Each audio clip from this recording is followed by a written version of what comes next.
عبداللہ حمید گل chairman تحریک جوانان پاکستان تجزیہ کار ہمارے ساتھ موجود ہیں۔ عبداللہ حمید گل صاحب، بہت شکریہ آپ کے وقت کا۔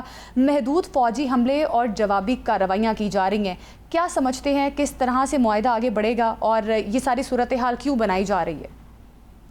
بسم اللہ الرحمن الرحیم، بہت بہت شکریہ۔ امریکہ چاہتا ہے معاہدہ کرنا، لیکن اسرائیل جو ہے معاہدوں کو خراب کرنا چاہتا ہے۔ وزیر اعظم صاحب نے جو ٹویٹ کیا اور اس سے پہلے بھی امریکہ کی جانب سے یہ بات آئی کہ بہت جلد کسی نتیجے کے اندر پہنچ جائیں گے۔ اب اس کے اوپر دو تین باتیں ہیں۔ پہلی بات یہ ہے کہ جو پاکستان کے دشمن ہیں وہ یہ نہیں چاہتے کہ کسی صورت اسلام آباد کے اندر پاکستان یہ کریڈٹ لے۔ وہ یہ چاہتے ہیں کہ یا تو وہ کسی دوسرے ملک کے اندر ہو جائے۔ بات جنیوا کی بھی آ رہی ہے، جہاں 15 جون سے ایک G7 کانفرنس شروع ہونے جا رہی ہے 2 روزہ، اس کے اندر بھی بات کی جا رہی ہے۔ پھر یہ بات بھی کی جا رہی ہے کہ یہ الیکٹرانک طریقے سے سگنیچر ہو جائے، یعنی کہ امریکہ میں بیٹھے بیٹھے سگنیچر کر دے، ایران میں بیٹھے سگنیچر کر دے۔ اصل سوال یہ ہے کہ یہ جو درمیان میں شٹل ڈپلومیسی کی، یہ ہی کس جانب سے ہوئی؟ تو یہ سارا کا سارا تو پاکستان کا کردار ہے، اس میں کوئی دوسری رائے نہیں ہے۔ لیکن کیونکہ بھارت اسرائیل کو یہ شاید پسند نہیں آ رہا کہ اسلام آباد کا نام آئے، اس لیے اب اس کے اندر نئی جو ہے وہ چالاکیاں کی جا رہی ہیں۔ جو ابھی آپ نے حالیہ جھڑپوں کی ذکر کیا، یہ چھوٹی موٹی جھڑپیں ہیں، یہ فل فلیج وار نہیں ہے۔ ہاؤیور کہ وہ یہ دیکھنا چاہ رہے تھے شاید ان جھڑپوں سے پہل کر کے کہ امریکہ یہ دیکھنا چاہتا تھا کہ تیل دیکھ رہا تھا، تیل کی دھار دیکھ رہا تھا، وہ یہ دیکھنا چاہتا تھا کہ ایران کے پاس کتنی فیسلٹی موجود ہے، ایران کے پاس کتنے ذخائر موجود ہیں۔ عبداللہ بھائی، تیل کی دھار اگر امریکہ دیکھنا چاہتا تھا تو دھار تو جو اس وقت تلوار سے بھی تیز ہے، کیونکہ یہ دیکھیں کہ امریکہ کے حملوں کے جواب میں جو ایران نے حملے کیے ہیں، خاص طور پہ جو 4 امریکی اڈوں پہ حملے کیے ہیں، وہ کویت ہو، اردن ہو یا دوسرے جو ممالک ہیں، تو یہ جو سنا ہے کہ ان سے تو بڑی تباہی مچ گئی ہے۔ تو اس ایران کے جواب کو آپ کس نظر سے دیکھتے ہیں؟ کیا ایران کا یہ جواب امریکہ کو مزید ڈیفینسو کرے گا یا اکسائے گا؟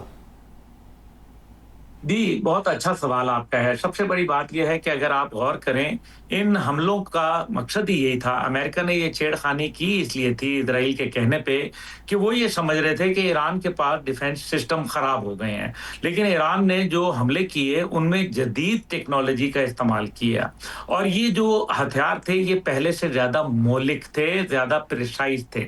اور اسرائیل کے اندر جو حملے تھے اس کے اندر یہ کہا جا رہا ہے کہ 750 سے زیادہ لوگ جو ہے وہ بیس کے اوپر جو حملہ کیا گیا، جس کی پوری دنیا نے ویڈیو دیکھی، 2 بیسز کے اوپر وہ ادھیڑ کے رکھ دیا، اور 750 سے زیادہ کیجولٹیز وہاں رپورٹ کی گئی ہیں، جو کہ اسرائیل نے تو ماننا کوئی نہیں ہے۔ دوسری جانب امریکہ ہے۔ امریکہ کے بیسز کے اوپر حملہ کرنے کا مطلب یہ تھا کہ عرب دنیا کی بس ہو گئی۔ ابھی بھی آپ دیکھیں کہ جو 14 نکات ایران کی جانب سے سامنے میڈیا کے اوپر آ رہے ہیں یا رائٹر بتا رہا ہے، تو وہ کہتے ہیں کہ UAE نے جو ایران کا منجمد اثاثے تھے $7 بلین ان کے بینکوں میں، ان کو دینے کا وعدہ کیا ہے۔ یعنی کہ ایک طرف انہوں نے یہ سمجھ لیا ہے کہ امریکہ اور جو اسرائیل کی سیکیورٹی گارنٹی تھی وہ اب بے معنی ہو کے رہ گئی ہے۔ دوسری جانب قطر جو ہے وہ اس نے خفیہ ملاقاتیں کی ہیں، ایک انڈرسٹینڈنگ ڈیولپ کی ہے، باوجود اس کے کہ العدید بیس وہاں موجود ہے جو کہ امریکہ کا سب سے بڑا اڈا ہے، اور اس کے باوجود وہ قطر کو پروٹیکٹ نہیں کر پایا۔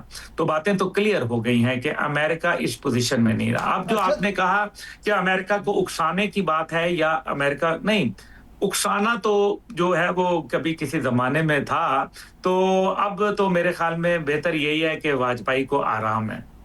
سر، بات یہ ہے کہ جیسے آپ کہہ رہے ہیں کہ بہت سارے ملکوں کی بس ہو گئی ہے، تو سر خبریں تو یہ بھی ہیں، ذرائع کا یہ کہنا ہے کہ UAE کی بھی بس ہو گئی ہے، اور ان کے جو انٹیلیجنس چیف ہیں وہ $3 ارب جو ہیں وہ ایران کو انہوں نے دیے ہیں، اور کہا جی اللہ دا واسطہ سے ساڑھے تو ہاتھ چک لو۔ تو ایسی کیا اطلاعات ہیں؟ کیا واقعی ہی UAE بھی اس وقت زیادہ مشکل میں آ گیا یا اسے کچھ سمجھ آ گئی ہے؟ نہیں، بہت فرق ہے حضور۔ دیکھیں، بات یہ ہے کہ ہاتھ تے چکیا گیا ہے نا، انہوں دیکھو نا، کیونکہ بات یہ ہے کہ $90 بلین کا تو صرف UAE کے ساتھ ٹریڈ تھا ایران کا، 90 بلین کا۔ اور اگر یہ 90 بلین، اور یہ دبئی بنا کیسے تھا، یہ UAE بنا کیسے تھا؟